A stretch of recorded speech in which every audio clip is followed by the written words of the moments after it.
வாடும் தமக்கு 10 லட்சம் ரூபாய் நிதியுதவி வழங்கிய முதலமைச்சருக்கு இசையமைப்பாளர் கோவர்தன் நன்றி தெரிவித்துள்ளார்.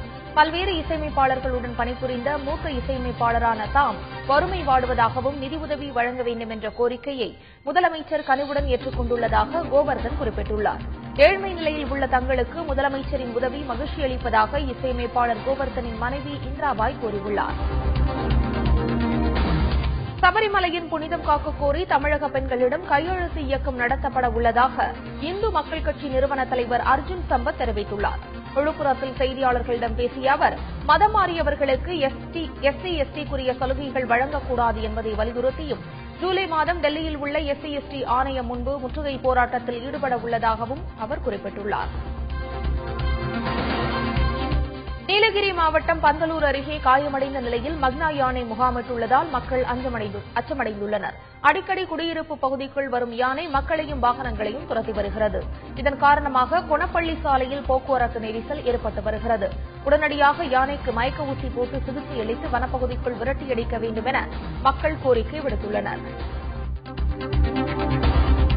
ராமேஸ்வரம் பாம்பன் பகுதியில் பலத்த காற்று காரணமாக கடல் நீர் ஊருக்குள் புகுந்ததால் மக்கள் அவதியடைந்தனர்.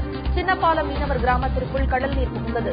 மேலும் பலத்த காற்று காரணமாக நிறுத்தி வைக்கப்பட்டிருந்த நாட்டுப்படகுகள் கரையேறி ஒதுங்கியதாக மீனவர்கள் தெரிவித்துள்ளனர். கடல் நீர் ஊருக்குள் புகுவதை தடுக்க தடுப்புச் சுவர் அமைத்து தர வேண்டும் என்றும் அரசுக்கு மீனவர்கள் கோரிக்கை விடுத்துள்ளனர்.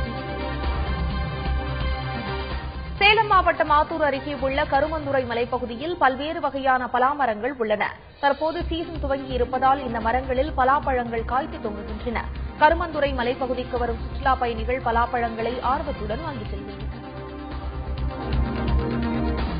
சிவகங்கை மாவட்டம் மானாமதுரை அருகே உள்ள செய்யாலூர் கிராமத்தில் 7 ஆண்டுகளுக்கு பிறகு பறவை எடுப்பு விழா விமர்சையாக நடைபெற்றது. இதில் சுவாமி சிலைகள், குதிரை, மாடு மற்றும் பொம்மைகள் போன்றவற்றை சுமந்து கிராம மக்கள் ஊர்வலமாக சென்றனர். அதிக மழை பெய்ய வேண்டும், விவசாயம் செழிக்க வேண்டும் என்பதற்காக புறவை எடுத்து விழா கொண்டாடுவதாக கிராம மக்கள் தெரிவித்துள்ளனர்.